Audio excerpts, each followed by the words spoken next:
11:30, 11:40 మధ్యలో దగ్గర దగ్గర 100 మంది, చాలామంది 100 మంది పైన తాగి వచ్చి 2 జేసీబీలతో వచ్చి ఇల్లంతా కూల్చేసినారు. మేము లోపల ఉన్నాం, చిన్నపిల్లలం, ఆడవాళ్ళం అందరం ఉన్నాము. అందరినీ బయటికి లాగేసి ఈ కూల్చేయడం జరిగింది. మాకు తిరుపతి వాళ్ళకి వెంకట సుబ్బారెడ్డి అనే వాళ్ళకి తగాదా ఉంది.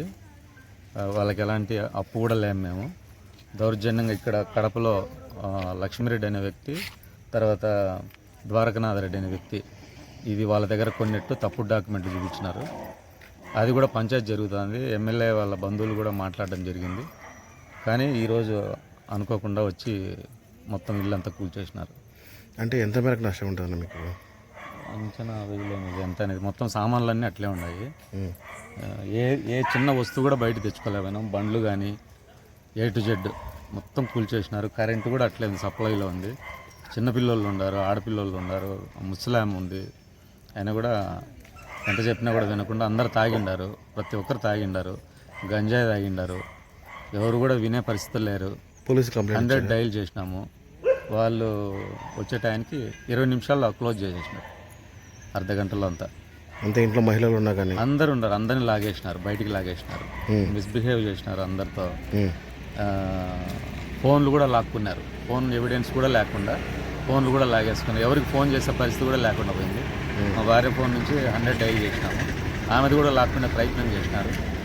ఇంకా అందరు గట్టిగా అరిసే లోపల పరిగెత్తపోయినారు. పోలీసు వాళ్ళు వచ్చినారు. అంత లోపల అందరు పరిగెత్తపోయినారు. ఒక ముగ్గురిని పట్టుకున్నారు. ప్రధానంగా దీని వెనక ఎవరు ఉన్నారండి? దీని వెనకాల అదే సుబ్బారెడ్డి, వెంకట సుబ్బారెడ్డి అన్నాను కదా, తిరుపతి అతనే ఇదంతా ఇక్కడుండే నాయకులతో చేయిస్తున్నాడు. లక్ష్మీరెడ్డి అనే వ్యక్తి, తర్వాత ద్వారకనాథ రెడ్డి, వీళ్ళిద్దరే ముఖ్యం. ఓకే. అంటే ఇప్పుడు కట్టుబడులతో బయట ఉన్నారు. అంతే, ఇదే పరిస్థితి ఉన్నాం. కనీసం ఏ చిన్న బీగం కూడా తెచ్చుకోలేకపోయినా. ఈరోజు అర్ధరాత్రి 11-12 గంటల మధ్యలో కొంతమంది రౌడీలు అయితే మా ఇంటికి వచ్చి జేసీబీలు పెట్టి ఇల్లంతా దొల్లి చేశారండి.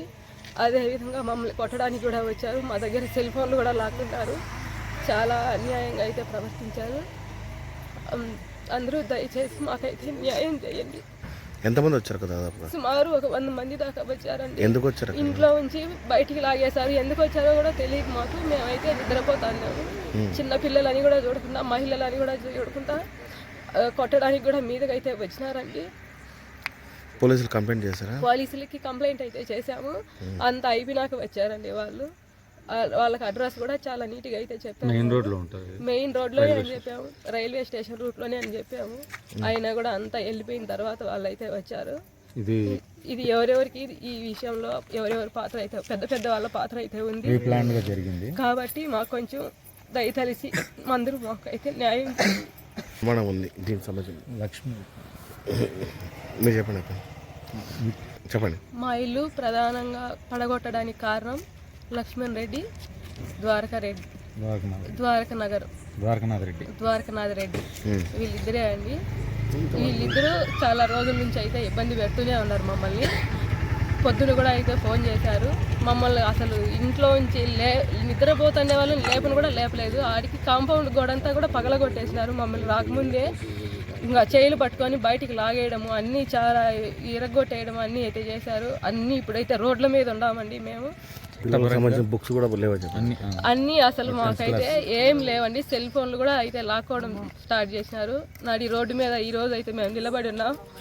మాకైతే న్యాయం అయితే చెయ్యండి.